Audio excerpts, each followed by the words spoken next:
दर्शकगण, श्रोतागण, भाई और बहनों, मातृशक्ति को नमन।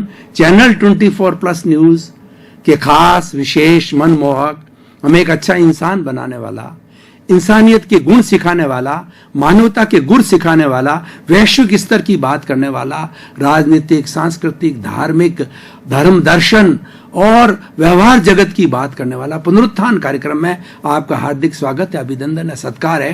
पुनरुत्थान में हम प्रतिदिन नए नए विषयों के साथ प्रवेश होते हैं। हर विषय के अंदर सागर सी गहराई होती है, पर्वत सी ऊंचाई होती है। उसको मल्टी डायमेंशनल बनाया जाता है, उसको शोध परख बनाया जाता है ताकि वो रुचिकर हो, शिक्षाप्रद हो। इसी क्रम में आज एक बहुत लाइफ स्टाइल से जुड़ा हुआ बहुत सुंदर विषय लेकर के हम आपके सामने प्रस्तुत हो रहे हैं। आज का विषय है मानसिक तनाव की चिकित्सा। भाई और बहनों, दर्शकगण, श्रोतागण, चारों तरफ मानसिक तनाव का बोलबाला है, तांडव नृत्य चल रहा है। एक छोटे बच्चे को जो पढ़ने वाला, स्कूल जाने वाला, प्राइमरी के अंदर, उसको कहोगे तो कहेगा मुझे बहुत टेंशन है, मैं बहुत स्ट्रेस में हूं, बहुत स्ट्रेन में हूं। बड़ा से बड़ा, छोटे से छोटा व्यक्ति, हर व्यक्ति स्ट्रेस स्ट्रेन में आ चुका है। तो हमें पिछले समय के अंदर हमने उस तनाव के कारणों का पता लगाया था। आज हम उसकी निवारण की बात करेंगे, उसकी चिकित्सा की बात करेंगे, क्योंकि तनाव के कारणों से केवल काम नहीं चलता है, निवारण होना जरूरी है। कारण के साथ साथ में कार्य की सिद्धि भी होना जरूरी है। तो आज का हमारा एपिसोड है वो जो मानसिक तनाव की चिकित्सा के बारे में है। मानसिक तनाव यानी जब मानसिक तनाव होता है तो हमारा सिर भारी पड़ जाता है और हमारे सारे मसल्स के अंदर कड़ापन आ जाता है और व्यक्ति फ्रस्ट्रेटेड हो जाता है, इरिटेट हो जाता है और उसके जो है वो उसका अपना संतुलन खो बैठता है। और कई बार तो व्यक्ति गुस्से के अंदर आ जाता है और कई बार व्यक्ति का तो टेम्परामेंट इतना लूज हो जाता है मानसिक तनाव की स्थिति में, कुछ भी करने को बैठ जाता है, डिप्रेशन में चला जाता है, एंजाइटी हो जाती है और इंसोम्निया हो जाता है, अनिद्रा हो जाती है, बहुत से रोगों को पाल लेता है। इसीलिए आज हम उसकी चिकित्सा की बात करेंगे। किसी को मानसिक तनाव है, पहले तो ये कोशिश की जाए कि हम मानसिक तनाव की स्थिति में नहीं आए हैं। सबसे अच्छा है अगर मानसिक तनाव की उसके कारणों को हम जानें, उसका निवारण कर दें तो हम मानसिक तनाव में नहीं आएंगे। लेकिन फिर भी अगर हमें मानसिक तनाव रहता है तो हम कुछ चिकित्सकीय टिप्स जो है उसके जो है वो कौन कौन से साधन है, साधनों की बात करेंगे। तो सबसे पहले किसी को मानसिक जो है वो तनाव हो जाता है तो उस व्यक्ति को सबसे पहली बात यह है कि अपनी लाइफ स्टाइल को सही करना चाहिए। हमें इस प्रकृति ने कुल 24 घंटे हर व्यक्ति को दिए हैं। 12 घंटे काम करने के लिए होते हैं, 12 घंटे रेस्ट करने के लिए होते हैं। क्यों? कि हमारे शरीर का नियम है कि जितना हम इसको टायरिंग में ले जाते हैं, थकान में ले जाते हैं, उतना का उतना हम उसे वापस जो है वो विश्राम कराना जरूरी होता है। अगर विश्राम और कार्य का संतुलन रहे तो इस शरीर में थकान नहीं आती है, तनाव नहीं आता है। तो हमारी लाइफ स्टाइल होनी चाहिए वह बहुत संयमित होनी चाहिए। ऐसा कहा गया है कि early to bed early to rise is the sign of good health and good mind exist in good body. हमें अपनी दिनचर्या अगर सही है तो व्यक्ति बहुत संतुलित जीवन जो है यापन कर सकता है। हर निश्चित समय पर निश्चित कार्य किया जाना चाहिए तो बॉडी भी अभ्यस्त हो जाती है और हम बिना किसी टेंशन के आराम से अपना कार्य अच्छा से अच्छा कर सकते हैं। समय पर सोना, समय पर उठना, समय पर खाना, समय पर कार्य करना, समय पर विश्राम करना, हर कार्य जो है हमारा टाइमिंग एडजस्टमेंट के साथ होना चाहिए, टाइम की पंक्चुअलिटी के साथ होना चाहिए। जो समय की पंक्चुअलिटी मेंटेन करता है उसको कोई मानसिक तनाव नहीं होता है। इसलिए भाई और बहनों, दर्शकगण, श्रोतागण, सबसे पहले जो है हमें अपनी लाइफ स्टाइल को सुधारना पड़ेगा। लाइफ स्टाइल अपना आप में एक बड़ा विषय है, वो आज हम बात नहीं करेंगे। हम इतना ही कहना चाहेंगे कि अपना जो day to day, minute to minute work है, वर्किंग टाइम जो है, उस वर्किंग टाइम में मिनट टू मिनट के हिसाब से करना चाहिए। अगर उसके अंदर वो कार्य पूरा नहीं होता तो let it be shifted to the next day. और दूसरी बात होती है प्रकृति के करीब रहो। व्यक्ति तनाव में क्यों आता है कि वो अप्राकृतिक होता है। इस प्रकृति मान ने, इस चराचर जगत ने, ये कॉस्मॉस ने, इस एनवायरनमेंट ने, इस सृष्टि ने हमको जो जन्म देकर के भेजा है, उसके साथ में एक यूनिबिल्ट सिस्टम देकर के भेजा है कि शरीर 100 साल तक जिएगा।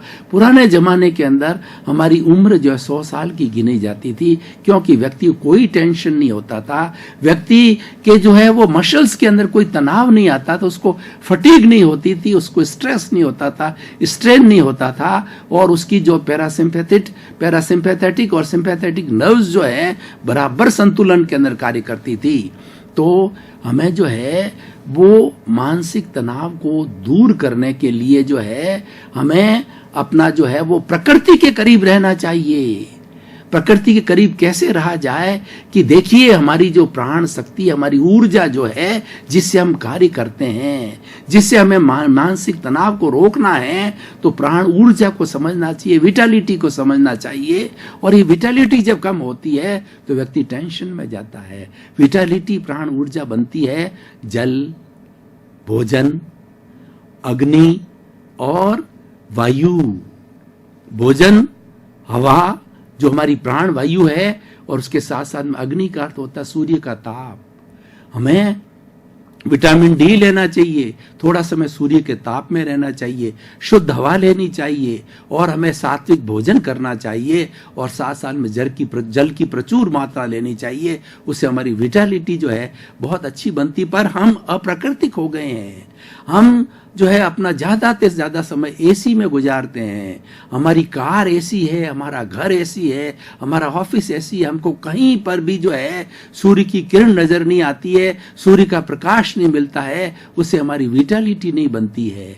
तो हमें प्रकृति के करीब होना चाहिए, मॉर्निंग वॉक करनी चाहिए, टहलना चाहिए, और प्रकृति के अंदर चहचहाते पक्षी है, पेड़ है, पौधे हैं, और जो है प्राकृतिक सौंदर्य है, झरना बह रहा है, उन चीजों को बहुत गहराई से, बहुत मौन रह करके उनको देखना चाहिए। उनका देखने से जो है हमारा मानसिक तनाव गायब हो जाता है। इसीलिए लोग मानसिक तनाव को समाप्त करने के लिए हिल स्टेशन पर जाया करते हैं। वहां सारा प्राकृतिक दृश्य होता है। उस प्राकृतिक के साथ रहने से हमारा मानसिक तनाव के अंदर बहुत आराम मिलता है। और एक सबसे सटीक मैं आपको जो उपाय बताना चाहता हूं, हमारा जो श्वास है वो 24 घंटे आता है, 24 घंटे जाता है। जब तक सांसा तब तक आशा। और ये सांस जिस दिन हमारा साथ छोड़ देता है उस दिन राम नाम सत्य हो जाता है। तो उस सांस का जो है हमें बहुत अपने नियंत्रण में रखना चाहिए। ये हमारा सांस जो आ रहा है और वो सांस जा रहा है, इन दोनों को मिला के एक स्ट्रोक, एक सांस किया जाता है। इस सांस को प्रयास करके लंबा लेना चाहिए, लंबा छोड़ना चाहिए, सांस शिथिल होना चाहिए और समतल होना चाहिए, उबड़ खाबड़ नहीं होना चाहिए। और आप घड़ी लेकर के बैठ जाइए। 1 मिनट में नॉर्मल व्यक्ति जो बिना किसी टेंशन के अंदर वो 16 सांस लेता है। अगर हम थोड़ा अभ्यास करके इसको 16 की जगह हम 14 पे ले आते हैं, 12 पे ले आते हैं, 8 पे ले आते हैं, अपना अपना अभ्यास है। लेकिन जो इसकी संख्या हम घटाते हैं तो हमें कोई तरह का मानसिक तनाव हो ही नहीं सकता। हमारी जितने भी हार्मोन्स हैं, हमारे टिश्यूज है माइंड के, वो मानसिक तनाव में नहीं जा सकते, वो बैलेंस्ड रहेंगे। क्योंकि जो सांस का स्ट्रोक है उसको बैलेंस कर देता है। और ऐसे ऐसे महापुरुष ऋषि मुनि हुए हैं जो कि 1 मिनट में एक ही सांस लेते हैं। वो तो समाधि की अवस्था के अंदर जाते हैं, वो साधना की अवस्था के अंदर चले जाते हैं। लेकिन हम नॉर्मल व्यक्ति जो ग्रस्त लोग हैं, प्रयास करें 16 से जो है बढ़ा करके 1 मिनट के अंदर श्वास की संख्या को कम करें। तो मानसिक स्वास्थ्य ही नहीं, व्यक्ति को जितनी जितनी बुराइयां हैं, क्रोध, अहंकार, माया, लोभ, मत्सर, 18 तरह के जो पाप है, दोष है, बुराइयां हैं, वो हमारे पास नहीं फटक सकती। इतनी सांस के अंदर पावरफुल है। और व्यक्ति जीवन भर अगर अपने श्वास को प्रयास करके लंबा लेता है, लंबा छोड़ता है, तो वह व्यक्ति कभी भी मुसीबत में नहीं जा सकता। उसको कोई भी तकलीफ नहीं होगी। उस तकलीफ के अंदर, अनुकूल प्रतिकूल के अंदर अपने आप को समभाव के अंदर महसूस करेगा। एक बड़ा ये सटीक उदाहरण है और ये सटीक उपाय है। उसके बाद में कुछ हम 5 सूत्र आपको लेते हैं जो कि हमारे इस जो है मानसिक स्वास्थ्य की चिकित्सा के लिए बहुत उपयोगी है। सबसे पहले भावक क्रिया। भावक क्रिया का अर्थ होता है कि जो कार्य आप कर रहे हैं उस कार्य में दद्दचित हो जाइए, आपका मन इधर उधर नहीं भटकना चाहिए। पढ़ रहे हैं, मन पढ़ाई में लग रहे हैं, खेल रहे हैं, मन खेलने में लगना चाहिए। गृहिणी है, वो रसोई का काम करती है, उसका ध्यान रसोई में होना चाहिए। वक्ता है, उसका ध्यान वक्तव्य देने में होना चाहिए। संगीतकार है, उसका ध्यान संगीत वाद्य को नियंत्रित करने में रहना चाहिए। और जो सिंगर है, उसका ध्यान सिंगिंग में होना चाहिए। ये बड़ी साधना है। यानी हम वर्तमान में अगर जीना सीखें और जो कार्य करें उस कार्य में ही हमारा मन लगा रहे, इधर उधर मन नहीं भटके, तो हमारा मानसिक तनाव बिल्कुल गायब हो जाता है। गायब क्या, वो मानसिक तनाव कभी आ ही नहीं सकेगा। इसके लिए अभ्यास करना पड़ता है। धीरे धीरे भावक क्रिया करने लग जाते हैं तो हमारा ऑटोमेटिकली मानसिक स्वास्थ्य प्राप्त हो जाता है। दूसरा, प्रतिक्रिया विरति। आज इस सिनेरियो को देखें, हो क्या रहा है, टिट फॉर टैट हो रहा है, नेले पे देला मारा जा रहा है। एक व्यक्ति एक कोई टॉन्ट कसता है तो सामने वाला 4 कहता है, एक कोई सुनाता है दूसरे वाला 4 सुनाता है, एक कोई बात करता है उसकी बात को काटने के लिए और कई बातों की झड़ी लगा देता है। ये प्रतिक्रिया हो जाती है। इस प्रतिक्रिया को रोकिए, यानी ज्यादा सुनने की मादा बढ़ाइए, बोलिए कम, सुनिए ज्यादा। जितना आप कम बोलेंगे, आपकी विटालिटी, आपकी ऊर्जा कम खत्म होगी और उसके बाद के अंदर आपके यहां से कोई अपशब्द भी नहीं निकलेंगे और सामने वाले का वक्तव्य आप आराम से सुन सकते हैं। और जो कुछ भी आपने सुन लिया, मान लीजिए 10 मिनट उसने कोई बात करी, आपने कोई प्रतिक्रिया नहीं करी, आपने एक संक्षेप में एक सेंटेंस के द्वारा जो है उसका उत्तर दे दिया, तो अगले वाला बहुत सेटिस्फाइड हो जाता है और हमें मानसिक तनाव नहीं आता। और उसने बात कही, उसके ऊपर हम 2 4, उसने 4 कही, हमने 8 कही, उसने 8 कही, हमने 16 कही, करते रहते तू मैं करके झगड़ा टंटा और दंगा फिसाद और न मालूम किस कोर्ट मामला किस स्थिति में चला जाता है। तो प्रतिक्रिया विरति, यानी प्रतिक्रिया को रोकिए। जो व्यक्ति प्रतिक्रिया को रोकता है बड़ा आनंद से रहता है, मानसिक स्वास्थ्य की स्थिति में रहता है, प्रसन्नता में रहता है, आनंद में रहता है और मेंटल पीस के अंदर रहता है, जो कि सबसे बड़ा हमारा जीवन का लक्ष्य है। वही आज का विषय, जीवन का सबसे बड़ा लक्ष्य है मेंटल पीस। व्यक्ति चाहे कुबेरपति हो, चाहे बड़ा से बड़ा पद वाला हो, बड़ी से बड़ी प्रतिष्ठा वाला हो, बड़ा से बड़ा व्यक्ति हो, अगर उसको मानसिक शांति नहीं है तो उसका जीवन बेकार है। क्योंकि हमारी शुद्ध आत्मा जो भगवान भीतर विराजमान है, उसकी प्रॉपर्टी, उसका लक्षण जो है वो प्रसन्नता है, आनंद है, शांति है, सुकून है, वो उसके लक्षण हैं। और उस लक्षण को प्राप्त करने के लिए जो हमें प्रयास करना चाहिए, और लक्षण में आते हैं तो हम स्वयं स्थित हो जाते हैं और हमें कोई तरह का तनाव नहीं होता। भावक क्रिया, प्रतिक्रिया वित्ती, मैत्री। देखिए, मैत्री एक ऐसा शब्द है कि सर्वभूतेषु संयम अहिंसा, सब प्राणियों के प्रति जो है आप मैत्री करिए। अपना सच में से जा मैतिंग भूएसु कब पाए।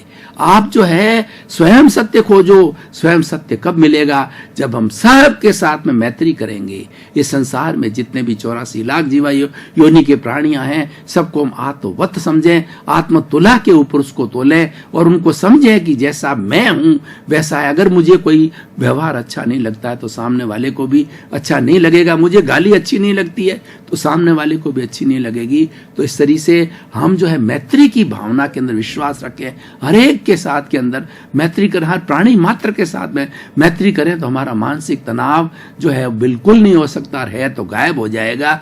क्योंकि जो है उससे हमारे भीतर जो है एक शांति का वातावरण होता है और हमको लगता है कि सभी मेरे मित्र हैं, कोई दुश्मन नहीं है, कोई मेरा बुरा नहीं कर सकता।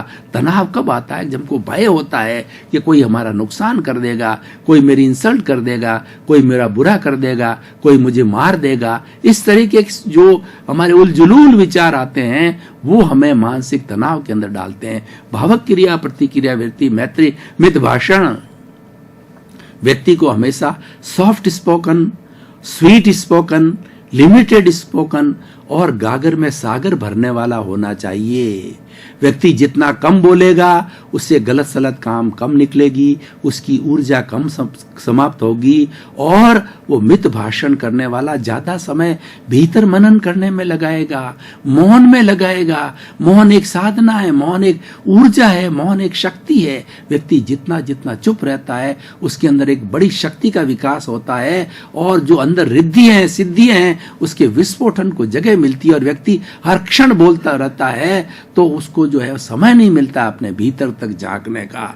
इसलिए मित भाषण और मिताहार, जैसा अन्न वैसा मन, जैसा आहार वैसा हमारा आचार होता है। इसलिए कहा गया है जैसा भाव वैसा विचार, जैसा विचार वैसा व्यवहार, जैसा व्यवहार वैसा व्यक्तित्व, जैसा व्यक्तित्व वैसा आचार और जैसा आचार वैसा व्यक्ति अपने आप को प्रदर्शित करता है। इसलिए भाई और बहनों, सब ये साइकिल एक दूसरे से जुड़ी हुई है। तो हमें अपना जो भोजन है वो सात्विक होना चाहिए, शाकाहार होना चाहिए, हित मित रित होना चाहिए, वो ऋतु के अनुकूल होना चाहिए, मात्रा में लिया जाना चाहिए और न्यूट्रिशियस होना चाहिए, बैलेंस भोजन होना चाहिए। इस तरीके से टिप्स और भी अनेकों टिप्स हो सकते हैं, लेकिन समय की अल्पता को देखते हुए और हमारे पुनरुत्थान कार्यक्रम की जैसी परंपरा है कि हम हर एपिसोड को जो है कसौटी पे कसते हैं, जैसे कि सुनार सोने को कसौटी पे कसता है और बता देता है 24 कैरेट का, 22 कैरेट का, 16 कैरेट का, 18 कैरेट का।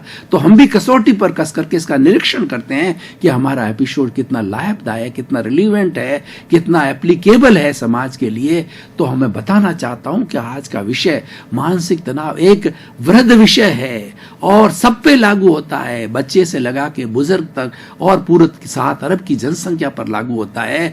और हर एक को मानसिक शांति चाहिए और हर व्यक्ति आजकल मानसिक तनाव में है, क्योंकि आज का युग विज्ञान का युग है, कंपटीशन का युग है, प्रतिस्पर्धा का युग है। हर व्यक्ति वर्ल्ड का नंबर 1 बनना चाहता है। इस प्रतिस्पर्धा के युग के अंदर व्यक्ति को सबसे ज्यादा तनाव होता है, स्ट्रेस होता है, स्ट्रेन होता है। तो भाई और बहनों, दर्शकगण, श्रोतागण, मैं आपको बताना चाहता हूं कि आप प्रतिस्पर्धा कीजिए, लेकिन वह हेल्दी होनी चाहिए, अपने स्वास्थ्य को बिगाड़ के नहीं करनी है। आपका मानसिक शांति में रहते हुए आप कोई भी अपना विकास करते रहें, वो करते रहिए, क्योंकि विकास के द्वार खुले रहने चाहिए और विकास करना चाहिए, लेकिन किसी को मिटा के नहीं। वास्तव में टेंशन कब होता है, हम किसी के प्रति जेलसी रख करके और उस व्यक्ति को गिरा करके आगे बढ़ना चाहते हैं, किसी का बुरा करके हम अपना भला करना चाहते हैं, तो उससे हमारा मानसिक तनाव आता है। तो आप विकास करते रहिए, लेकिन प्राथमिकता अपने मानसिक स्वास्थ्य को दीजिए। और हर व्यक्ति जब स्वस्थ हो जाता है तो आज समाज के अंदर जितनी बुराइयां हैं, ये आतंकवाद क्यों पनपता है, हिंसा, अपराध, चोरी जारी, लूट खसोट, वो उसको मार रहा है, वो उसको मार रहा है, इस तरह की आपाधापी क्यों मस्ती है? क्योंकि मेंटली डिस्टर्ब्ड है व्यक्ति जो है वो दिमाग से इतना डिस्टर्ब हो गया है, इतना तनुक मिजाजी हो गया, इतना इनटॉलरेंट हो गया, इतना अनबैलेंस्ड हो गया, इतना डिप्रेशन में चला गया है कि वो हड़बड़ाहट में कुछ भी कर जाता है। हम रोज अखबार में पढ़ते हैं कि माँ ने जो है वो अपने बेटे को मार दिया, बेटे ने माँ और बाप को मार दिया, पत्नी को मार दिया, फांसी चढ़ गया और जो है उसने उसका कत्ल कर दिया। और छोटी बात को लेकर के, छोटी छोटी चीजों के अंदर व्यक्ति जो है मर्डर तक आ जाता है। ये तनुक मिजाजी है, ये इनटॉलरेंस है, ये अनबैलेंस है, ये डिप्रेशन ऑफ माइंड है, ये माइंड के अंदर टेंशन की बात है, ये स्ट्रेस स्ट्रेन के कारण होता है। तो सभी हमारे आज जो है युवा लोग हैं, हिंदुस्तान में 80 करोड़ युवा है और युवा देश का जो भला करने वाले हैं, युवाओं के हाथ में देश की कमान आने वाली है। वो ऊर्जा की शक्ति, ऊर्जा का भंडार है, वो विस्फोट कर सकता है। उनके लिए जो है ये आज का एपिसोड समर्पित है कि मेरे युवा बंधुओं, आप हमेशा अपने मानसिक स्वास्थ्य का ध्यान रखें, अपने मेंटल पीस का ध्यान रखें, दिमाग को कभी भी डिस्टर्ब नहीं हो जाए। किसी भी परिस्थिति के अंदर मानसिक असंतुलन नहीं आना चाहिए। एक जीवन का नियम बना दे कि मेरे साथ में कैसी भी बुरी से बुरी भी परिस्थिति आ जाए, अच्छी से अच्छी परिस्थिति में भी व्यक्ति जो फूल जाता है और मानसिक तनाव में चला जाता है। दर्शकगण, श्रोतागण, भाई और बहनों, आपका बहुत बहुत धन्यवाद, आपके प्रति कृतज्ञता और आपके प्रति साधुवाद कि आप पुनरुत्थान कार्यक्रम को देखते रहिए। प्रतिदिन हम नए नए एपिसोड के साथ में अच्छी अच्छी क्वालिटी के एपिसोड आपको परोसते जा रहे हैं, और आप इसको रेगुलर देखेंगे, फीडबैक लेंगे, इंटरेस्ट लेंगे, तो हमको भी प्रोत्साहन मिलेगा और हम नए नए अधिक से अधिक अच्छे से अच्छे एपिसोड्स आपको परोसते रहें। आपका जीवन आनंदमय, मंगलमय हो। आपके प्रति शुभ भावना और मंगल कामना।